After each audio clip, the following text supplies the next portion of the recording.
Swastiastu. Assalamualaikum warahmatullahi wabarakatuh. Selamat pagi dan salam sejahtera untuk kita semua. Saya Iwayan Gede Gunawan, CGP Kabupaten Karangasem Angkatan 1. Pada kesempatan ini akan menyampaikan modul 3.1.A.7 tentang pengambilan keputusan sebagai pemimpin pembelajaran. Mungkin kita sadari bersama bahwa apa yang kita lakukan, apa yang kita kerjakan, khususnya dalam kita mengemban tugas sebagai seorang pendidik. Dalam hal ini kita melaksanakan tugas pembelajaran di dalam kelas, banyak kendala-kendala atau permasalahan yang kita hadapi. Tentu masalah-masalah yang kita hadapi harus diselesaikan dengan baik. Berbagai langkah atau strategi pengambilan keputusan yang bisa diambil secara tepat, cepat, dan penuh bijaksana. Pada modul 3.1 saya berkesempatan mempelajari tentang paradigma pengambilan keputusan, kemudian prinsip-prinsip pengambilan keputusan, serta langkah-langkah dalam uji kebenaran atau kebenaran pengambilan keputusan dari dilema etika yang kita hadapi.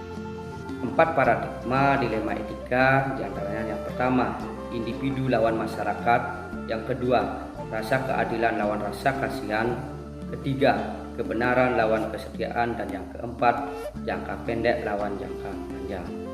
Kemudian 3 prinsip dari dilema etika pada saat kita mengambil suatu keputusan adalah: 1. Berpikir berbasis hasil akhir, kedua, berpikir berbasis peraturan, dan yang ketiga, berpikir berbasis rasa peduli.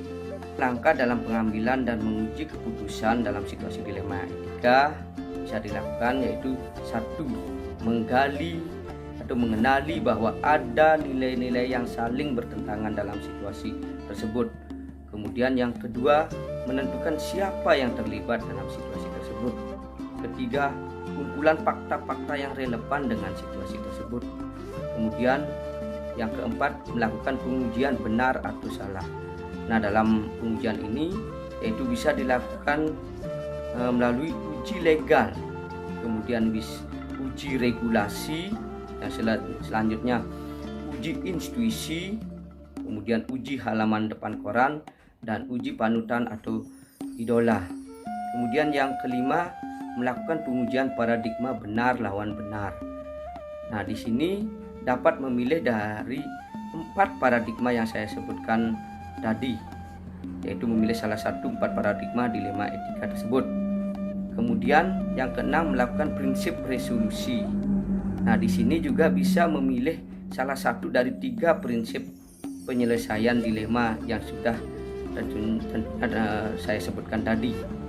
Kemudian yang ketujuh, investigasi opsi dilema. Nah, di sini dimaksudkan bahwa dalam menyelesaikan suatu permasalahan atau mengambil suatu keputusan ini akan muncul ide yang kreatif atau sesuatu yang baru yang tidak terpikirkan sebelumnya.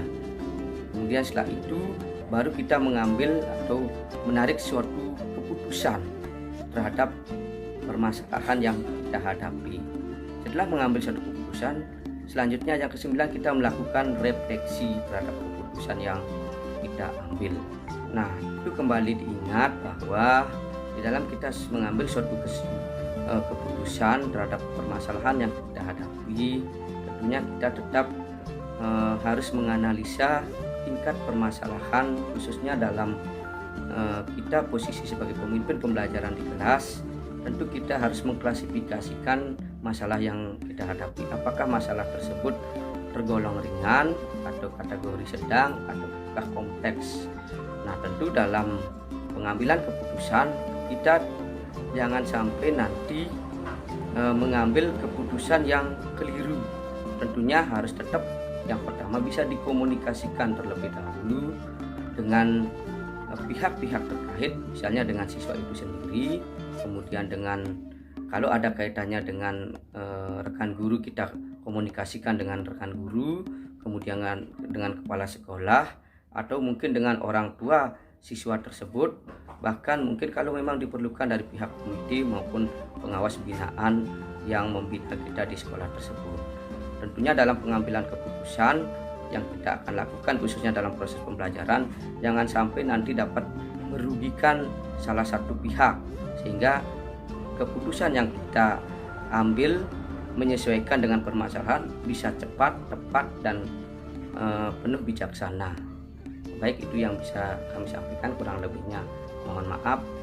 Saya akhiri dengan para Santi. Om Santi Santi Santi.